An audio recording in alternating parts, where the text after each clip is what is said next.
God brought the most wonderful person into my life.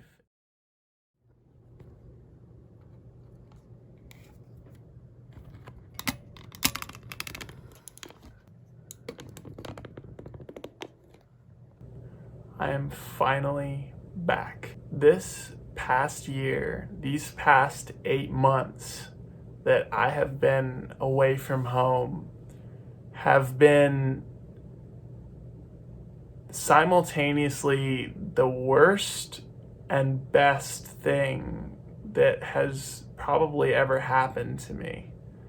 And the reason that I say that is because while I was in it, it was one of the absolute most miserable times of my life for a while I was in it. But then kind of towards the end of it, I say kind of towards the end of it, but I still had like 4 months or so left. Kind of towards the middle of it, of the actual basketball season, I learned something and I realized something that I feel like God has been trying to teach me for basically my entire life. So just to give you a little bit of background, I was always an incredibly anxious and nervous kid. There were times growing up during birthday parties that I'd be the kind of, you know, the kid at like birthday parties that's just like crying for no reason, and he just like has to be picked up by his parents like in the middle of it. Oh, you don't know a kid that is like that? Well, maybe I was the exception, but that was what my childhood was like. I was a terrified kid. I was different than everybody else because I don't know if a lot of you know this, but I was actually homeschooled. And a lot of people will probably be like, oh, well, that explains why you are the way that you are. But I'm very proud of myself being homeschooled. And it doesn't make you antisocial, doesn't make you an outcast, unless public school kids just decide they're going to make fun of you just for being different. I had a really difficult time growing up enjoying any of the positive things in my life because A, I was always worried that I was going to lose any of the positive things in my life. And B, I just didn't think that there really were very many positive things about my life anyway. Being away from home and not having the usual people that I love to rely on, not having really familiar surroundings, and just not having even basketball, something that I have kind of relied on to be my identity for a really long time to rely on. All of those things not being there, not being able to trust in anything other than the Lord. If someone told me, hey, Sam, you can go back to Cleveland and have that same experience, I would tell you you're crazy and you're out of your mind. I would not do it again. But do I regret going and having that experience? No, because it's changed me so much and who I am. My brother was talking to me the other day because we had a 13-and-a-half-hour road trip. I feel like this is probably about the area that I almost wrecked at on our way up here because it was like so beautiful and I just wanted to look at it. Check that out. That's crazy, dude. But my brother was talking to me and he said, you know, I really noticed about in December of this past year that you just completely changed, like your whole outlook changed because, well, you guys see me as this hyper and energetic YouTube guy that like things just kind of like, I let things kind of roll off my shoulders, you know, like I don't really take things too hard and I always seem like I learn things really well from all of my difficult experiences. That's not necessarily how I always am off camera. I try to put a positive spin on everything when I'm here because I know in my heart of hearts that God loves me and that every difficult thing that I go through, like there's a reason for it. But when the cameras aren't on and I don't have people depending on me to put a biblical spin on things, a lot of the time I feel like I struggle. One of the sayings that I'm the most fond of is that, you know, your clothes in the dark, you know, when the lights are off in your room, your clothes can look like monsters. I think that all of us have had that experience growing up where our clothes look like monsters or different things in our room. You know, they made out to be different, like scary looking shapes or whatever. But then when you turn the light on, you see it for what it really is. And it's the same thing with our struggles. So definitely make sure that you have people to talk to about your mental struggles, any kind of struggles that you might be going through. My brother told me that no matter what kind of circumstances I was going through, that there was such an incredible shift in about mid-December when I just finally realized, things are going terribly for me. I don't have any of the things that I thought that I would have a few years ago.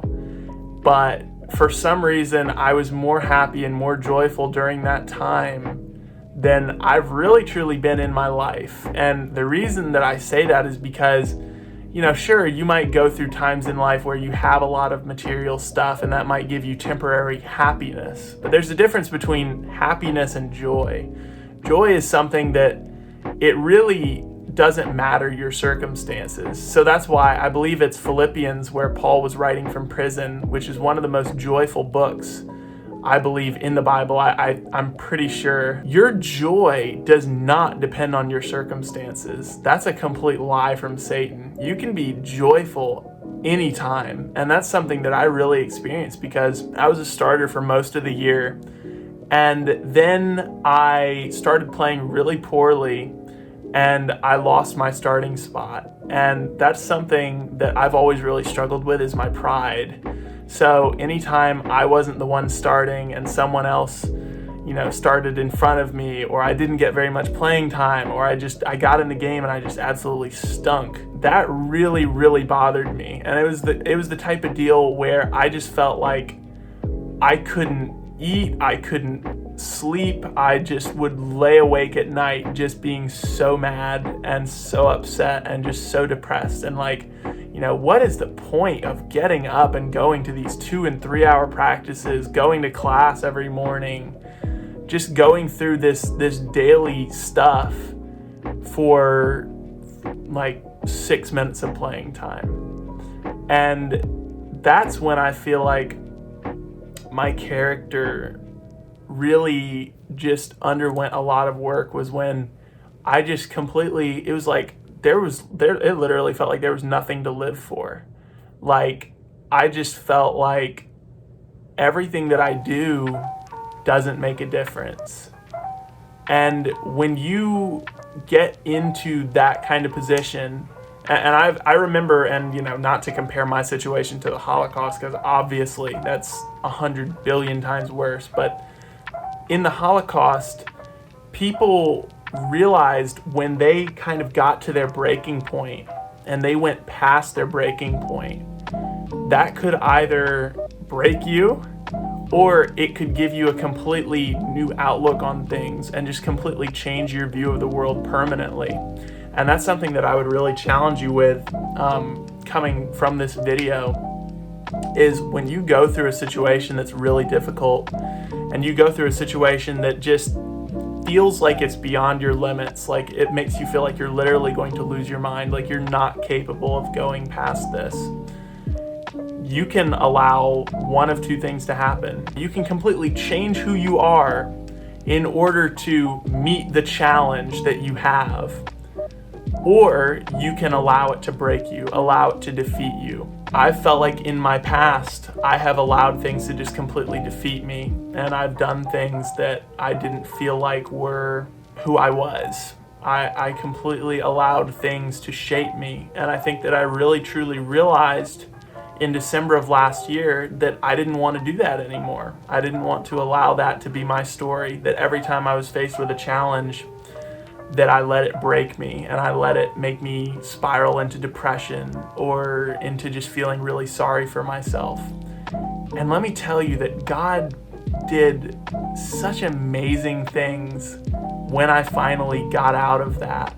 When I finally, for the first time in my life, truly was joyful and truly just trusted the Lord with my future. Because I think that that's part of the reason that I struggled with not being joyful, was because even though I knew in my heart that God had the best for me, that he was doing things to make me a better, make me more like Jesus, I didn't trust that that wasn't going to involve a lot of pain. But man, I just decided in the middle of that season that even though it was so painful, it was almost like something just completely snapped in me. Like, I don't even know really how to describe it, but it was kind of like, you know, like those really weird, like sick people that it's just like, this might be kind of graphic, but you know how like a fighter, like if he sees himself bleeding, like it can just kind of make him crazy and it can just give him like a crazy like adrenaline boost. Like I just kind of resolved in my mind that that was what I was going to be like, where no matter what Satan threw at me, I was just going to just like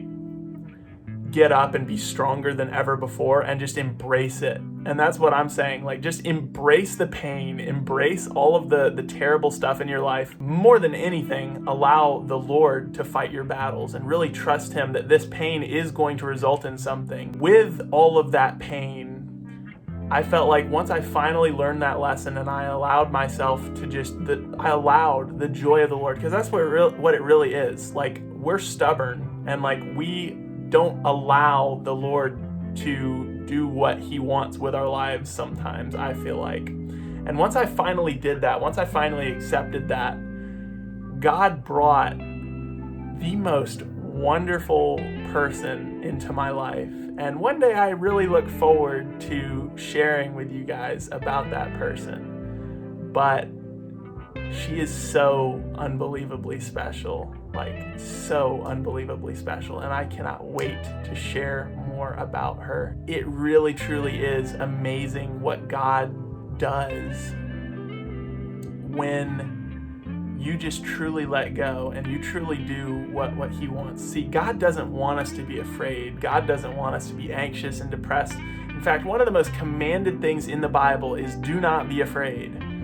And I think that a lot of the time we kind of think, oh, well, you know, that was kind of for like a specific situation, or, you know, it's not really a command. But no, it's like legitimately a command, like don't be afraid. So if God commands something, he's not going to command something that you can't ever be successful at. When Jesus came down to the earth, his flesh was definitely afraid, like for sure. Like he was definitely like feeling the effects of his flesh.